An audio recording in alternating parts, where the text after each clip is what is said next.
अस्सलाम वालेकुम नाज़रीन, मैं हूं आसिम खान और आप देख रहे हैं BBN चैनल। आइए देखते हैं आज की टॉप 10 न्यूज़। ईरान और इजराइल के दरमियान जंग के 7वें दिन मिडिल ईस्ट में तनाव मजीद बढ़ गया है, जिसके चलते सऊदी अरेबिया, कुवैत और कतर हाई अलर्ट पर है। ईरान की तरफ से चलाए गए मिसाइल्स और ड्रोन्स को सऊदी अरेबिया और दूसरे गल्फ ममालिक के एयर डिफेंस सिस्टम ने हवा में ही इंटरसेप्ट कर दिया।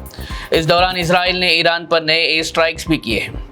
ईरानियन रेड क्रेसेंट सोसाइटी के मुताबिक यूएस और इजराइल के हमलों में ईरान में कम से कम 1332 लोग हलाक हो चुके हैं, जिसके बाद पूरे इलाके में हिफाजती इंतजामात को मजीद बढ़ा दिया गया है।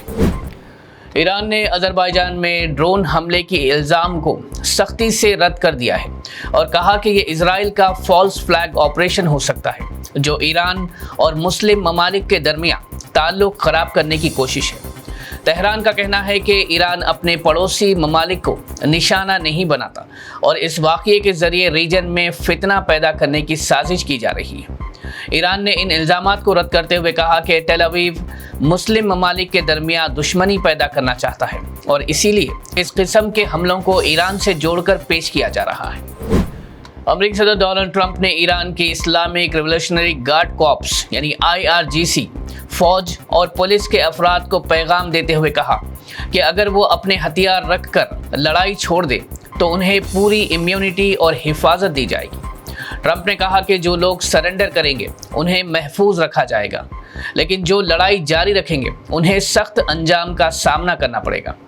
ये बयान ईरान पर अमेरिका और इजराइल के हमलों के दरमियान दिया गया है, जहां ट्रंप ने ईरानियन सिक्योरिटी फोर्सेस को हुकूमत का साथ छोड़कर अपनी जान बचाने का मशवरा दिया है।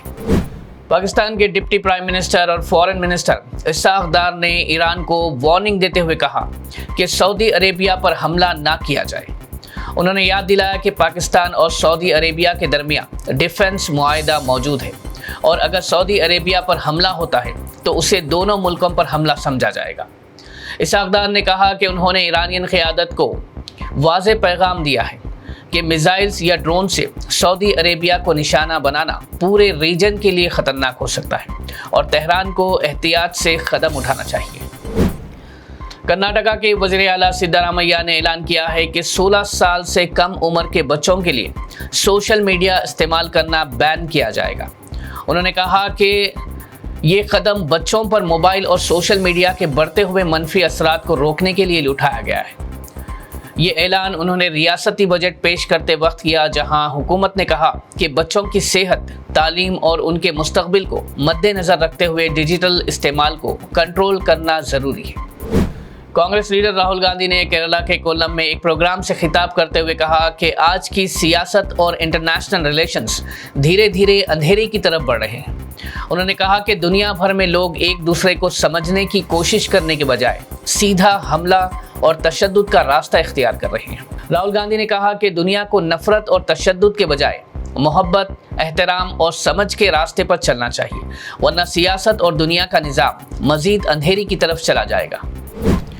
कांग्रेस ने मोदी हुकूमत पर सख्त तनकीद करते हुए कहा कि जब अमेरिका ने भारत को 30 दिन के लिए रशियन ऑयल खरीदने की इजाज़त दी तो ये दिखाता है कि भारत को अपनी एनर्जी पॉलिसी के फैसले खुद लेने के बजाय यूएस की मंजूरी की ज़रूरत पड़ रही है। कांग्रेस ने कहा कि ये भारत की सॉवरेनिटी और एनर्जी इंडिपेंडेंस के लिए शर्मनाक बात है।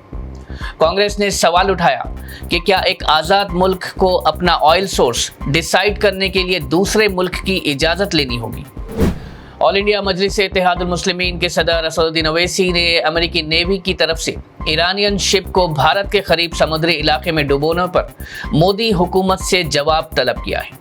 प्लेटफॉर्म एक्स पर उन्होंने कहा कि इस वाक़े पर बहुत से सवाल पैदा हो गए हैं, लेकिन पीएम मोदी और एक्सटर्नल अफेयर मिनिस्टर खामोश हैं, जो आवाम के लिए अपनी दस्तूरी जिम्मेदारी अदा ना करने के बराबर है। उन्होंने पूछा कि क्या अमेरिकी एडमिनिस्ट्रेशन ने इस हमले से पहले भारत को इत्तला दी थी, जबकि भारत क्वाड का मेंबर और अमेरिका का स्ट्रैटेजिक पार्टनर भी है। उन्होंने ये भी कहा कि अगर ऐसे कदम प्रेसिडेंट बन गए तो कल चाइनीज़ नेवी भी इन पानियों में ऐसे ऑपरेशंस कर सकती है। असद ओवैसी ने मोदी हुकूमत से मुतालबा किया कि इस मामले पर वाज़ेह बयान जारी करे और प्रेस कॉन्फ्रेंस करके ईरान पर अमेरिकी हमले पर अपना मौक़िफ़ तफसील में बयान करे।